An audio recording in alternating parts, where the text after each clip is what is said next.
Do you ever wonder why some landing pages convert as high as 15% while others barely struggle to get any leads or sales? Well, over my last several years of experience in conversion rate optimization and landing page design, I've spent thousands of hours studying more than 1,500 plus landing pages to find out what actually makes them convert. Across the best landing pages I've seen in those last several years, I've noticed some very consistent patterns. So today I'll be sharing what I found and give you my 7 most key learnings that you can apply to your own landing page to optimize your conversion rate and get more leads and sales than you've ever seen before. Starting with lesson number 1, which is by far the most important, and that is what I call the 5-second rule. If you don't hook someone and make a strong first impression in the first 5 seconds of someone landing on your page, you've completely lost them. That is why the topmost area of any landing page, also known as the above the fold, is complete make or break. This is a section that's immediately visible without having to scroll down, and it is the only section that statistically 60% of people will never even scroll past, but 100% of your users will see. You should be spending 80 to 90% of your efforts just on this one section when starting out. In order to nail down the above the fold, here's the proven formula. The very first thing is having an extremely benefit-driven and compelling headline that ties into the dream outcome of your end user. Do not simply explain who you are or what it is you do in your headline. I see this mistake being made all the time on landing pages. Also, please do not use jargon or vague text that makes people have to process what you're trying to say. This is absolutely killing your conversions, and it's a complete waste of your headline, and it's causing you to burn money down the drain. The only thing you need in your headline is why should I care, right? That's it. That's all you need. Just one hard-hitting benefit that makes people say, take my money. This is a great example for a bookkeeping client where we're highlighting value and quantifying the value in the form of time saved, right? That is what people care about at the end of the day. Here's another example where in the before version of our client's page, they simply just explain who they are and what it is they do, which is a digital imaging technician course, right? This adds no value to me as the end user. In the after version, we tied in the dream outcome of the end user and what they actually care about, right? Which is effectively more income, being able to travel the world, and network with high profile creatives. We've easily seen conversion rate increases at our agency at upwards of 80% just by testing the headline alone. So the next thing is your subheadline, right? Your subheadline is the opportunity to now explain who you are and what it is you do to achieve the results that you just mentioned in your headline. In the subheadline, you want to convey your USP and what makes your product or service different than any other competitor out there in the market. The next big thing is having social proof above the fold, right? Social proof is anything like reviews, testimonials, featured publications, anything that's going to build trust with customers. Whenever you look at the world's highest converting landing pages, you will always notice that they put social proof right at the very top of their page because psychologically 60% of people never scroll past this section. So you have to give them a reason and incentive to actually scroll down on the page and take action. And social proof is one of the ways you do that. Ideally, you want to have at least 2 forms of social proof above the fold. We've just A/B tested this a lot, and we found that the more credibility you build up front, the higher likelihood someone is to convert. Next, you need a clear benefit-driven call to action button that stands out on the page and is actionable. Right underneath the call to action, you need to reduce what I call FUDs, which are fear, uncertainty, doubts, right? All of the anxieties and fears that people have around shopping online or reaching out about a service, you need to reduce all of that upfront above the fold. This could be anything like free trials or return policies or warranties. You'd be surprised, but we've seen conversion rate increases between 40 to 60% just by testing this one small thing.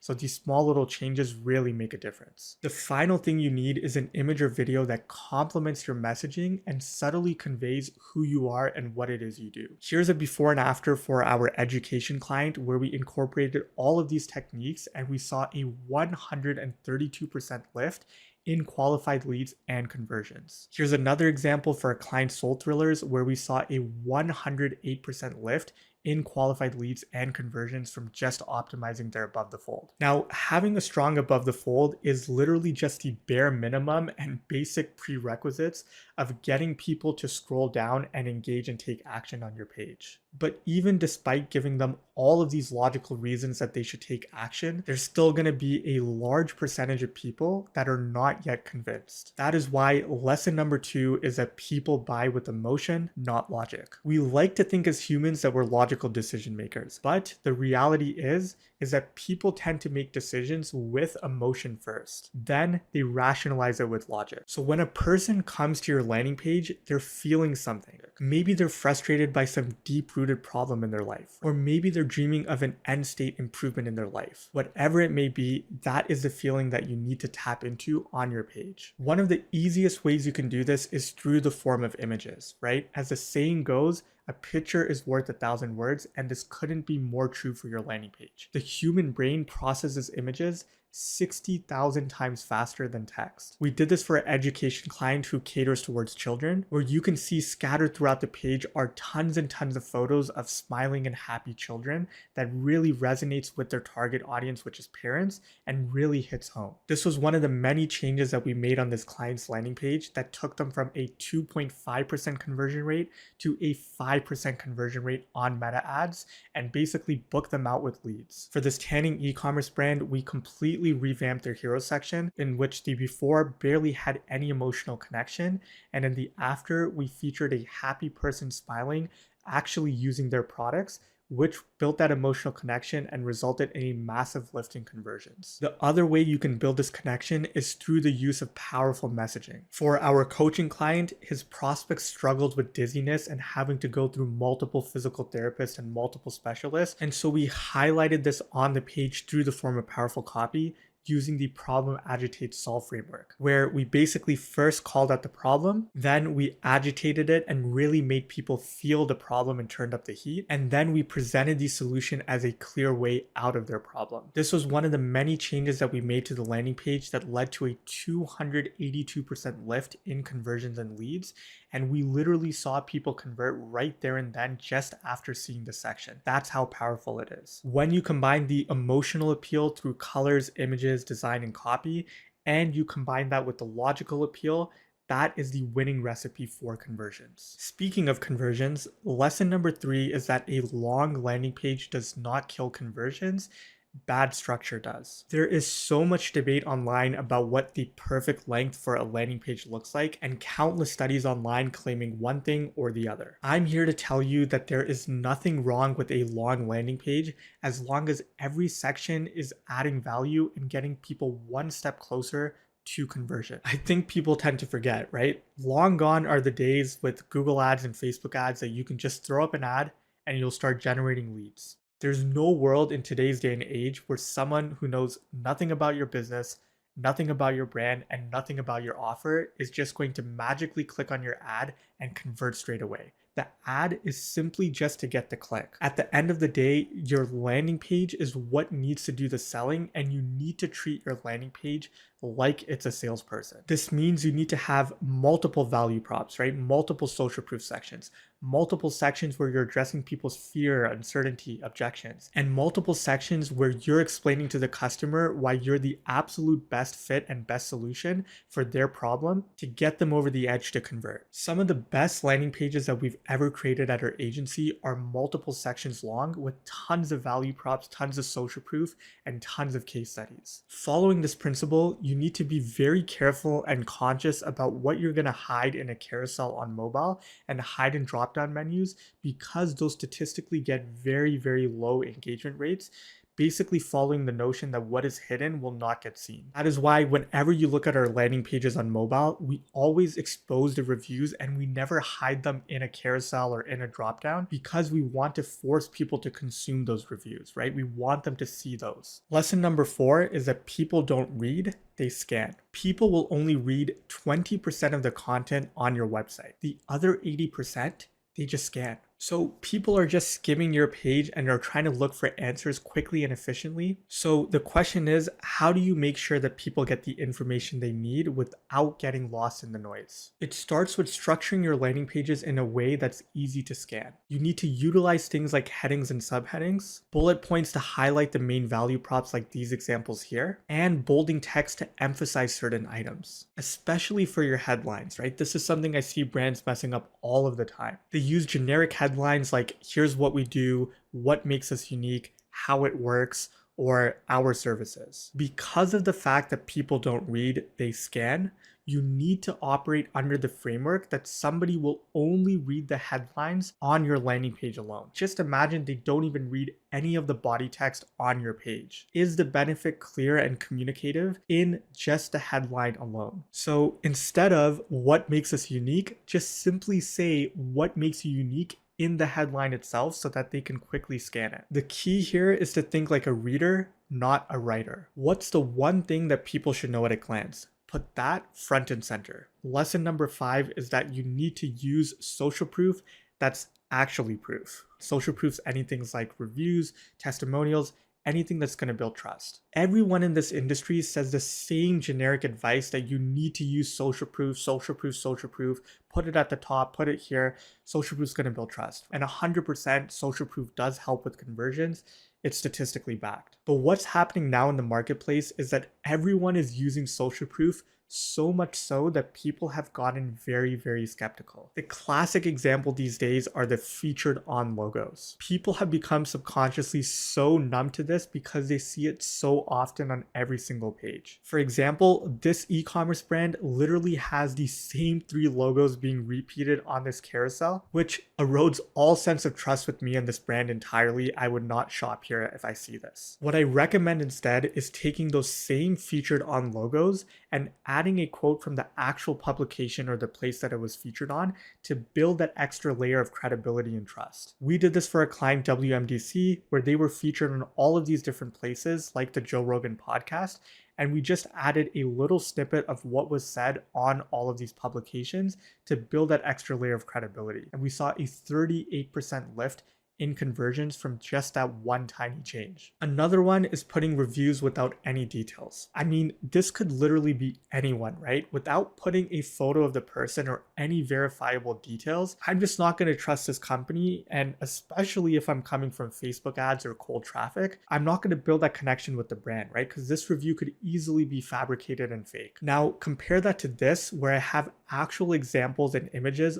of the people that have used the product that I can actually verify, and it looks 10 times more credible and it's going to be way more likely to convert cold traffic. People trust reviews a lot more when you put a name of the person leaving the review and a photo of the person, and also the source in which the review was left, whether it's Google, Capterra, whatever it may be. It's actually verifiable. Somebody can go and check to see if that review is legitimate or not. Lesson number 6 is that visual hierarchy is your best friend. This is basically the art of guiding a user's attention and the flow of information from the most important elements to the least important. I always like to use this graphic when explaining it to clients. Using things like font, size, weight, color, etc., you can guide people's attentions to where you want it to go from the most prioritized elements to the least prioritized. Here's examples of what not to do with these poorly put together landing pages where there's so many elements on the page that I have no idea where to look at and what to do first and where my eye should go first. There's no clear distinction between body text, between headlines, between CT buttons. It's all over the place. The other issue is that there's way too much on the page. I always like to go by the mantra that less is more. In other words, when you give people too much choice, it equals no choice at all. This is especially true when it comes to landing pages and design, right? When you give people way too many options, too many buttons, too many text, too many links, too many things that they can do, they're gonna enter a state of analysis paralysis where they won't know what to do next, and they're most likely just gonna completely exit your page. Here's a real life example of this in action. In the before version for a client, they didn't have any visual hierarchy. The red clashed with one another, the headline was subdued, it wasn't prominent on the page, it didn't stand out, and there was no sense of attention. Everything was kind of competing for attention at once. In the after version, we fixed all of this and created a clear flow of information from the headline to the subheadline to the CTA button to create that sense of hierarchy. And what we saw was a 64% lift in the conversion rate. Here's another example for a client where there's a clear flow of information from top to bottom, right? The headline is a different color, it's bold, it stands out on the page. The subheadline is a different color, it's subdued, it's less prominent. And then you have a nice big CTA button that stands out on the page, right? There's a clear flow of information. Lesson number 7, simplicity beats creativity every single time. It's super easy to fall into the trap of making your landing page stand out with flashy design, quirky copy, and unconventional layouts. But if that creativity comes at the cost of clarity, you're going to lose conversions. There's actually a concept in CRO and UX design called Jacob's Law, which basically states that people expect a landing page or website to look and feel and function on a similar level to what they're already familiar with because they spend a lot of time on other websites. And so when you look at this example here, right, it completely deviates from a common design pattern to what most people are used to. There's two different headlines instead of one. There's social proof that is gigantic on the page and underneath the headline. And then the body text is completely separate and far away from the headline, further down on the page. Or these examples here where they simply have a headline with no body text and no CTA button whatsoever, all in the hopes of achieving minimalism. Just cut all of this out, right? Just stick with the basics and what people are already used to if you care about conversions. That means one clear headline, one clear body text in close proximity to the headline, social proof right at the very top of the site, your CTA button right underneath. You're going to reduce your FUDs underneath the CTA button, and then you're going to have an image or video. So in this video, I went over what's working right now and some of my key learnings. And now you could go and make your own landing page based on what I've shown you here, or you could click right here to watch the next one where I apply all of my best learnings to build a real landing page for my own business. And because it's a real landing page that I'm actively using for my agency, I'm not holding anything back. If you want to follow along and use my process to build your own landing page, I'll see you there.